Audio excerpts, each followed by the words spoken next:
And isn't it interesting, you know, the word environment is so potent. Yeah. As leaders of people, which is what you are if you're in the gym industry, you're leading people. You're a fitness leader or a health leader. You know, you set the environment up, and the environment may be a reflection of yourself. Is it the environment that you could work best in? Is it the environment your family could work best in? People around you can work best in? And really importantly in an environment, you can have something that might not be the most modern room. You can have equipment that might not be the best equipment, but it's clean, it's tidy, it smells nice, it's well organised. It's not intimidating. And you set that expectation up in the background that this is a well environment where people can succeed. So it's what you bring into it that actually stamps that, if you like, that keynote onto the environment. This is a place where I can do stuff. So we're sort of talking about the feeling now, aren't we? Very much so. And this is, Davo, you know, for me, my background hasn't been academic or going through the typical learning process, and I guess working with animals a lot with my father and then going through and playing sport, you naturally worked out who the good guys were and who the guys who maybe didn't really want to play with you because they were in it for their own agenda. And that wasn't a right or wrong, it was just what you felt. And I feel that what's happened in the last 10 or so years, we've really pushed, how do you feel about working with this person? Or how do you feel about learning from this person? Or how do you feel about helping someone? That sort of gets pushed aside, and I feel that's something that we've really got to now bring back, because we were just discussing before about, you know, the scientist, how they're really half's what they know and then half is what they feel.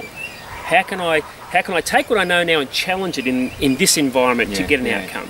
And I wonder if just the language we use can assist that. You know, we're talking about how I feel, how people put together things, how people are approaching us, and we call those soft skills. And it's even like it's a soft word that downplays it, you know. This has got nothing to do with being driven and business, and you must grow and you must earn this. And they're external drivers, they come in from the outside. So as an industry, if we're telling people that this is what success is, we might not be doing people a favour. Absolutely. Success comes when you've got congruence. Success comes when people can trust you, feel comfortable with you and follow you. And I'll tell you what, if they're doing that, they'll come back. They'll refer people back to you. You might grow more slowly, but the growth will be sustainable. Oh, and how many times do you see great marketing plans, great marketing strategies, busy businesses fly through the ceiling, and then all of a sudden they topple over because of one reason or another? But that good old-fashioned just let's build it, be effective, get results, build relationships, how that just seems to grow the business, and it continues to grow, whether it be a time of flourishing in the financial market or maybe not such. So it's, I tend to agree. If we can get back to that feeling and the feeling you create, then I feel that that's going to be a far stronger motivator or driver to keep us in the industry. Because the biggest thing I see, Dave, about people in our industry is that they're not well. So we as coaches aren't well, and yet we're trying to coach people to be well. And we're giving the best we can. Absolutely we are. But there's so many conflicting signals that are coming towards us that it can be really hard to reconcile that and, you know, get down to the coalface of, at the end of it, it's myself and my clients. Like, that's the pointy end of it, but sometimes we forget that. Yeah, we do. And it almost becomes like your client can be an inconvenience, and if it ever gets to that, boy oh boy, it's time to step back.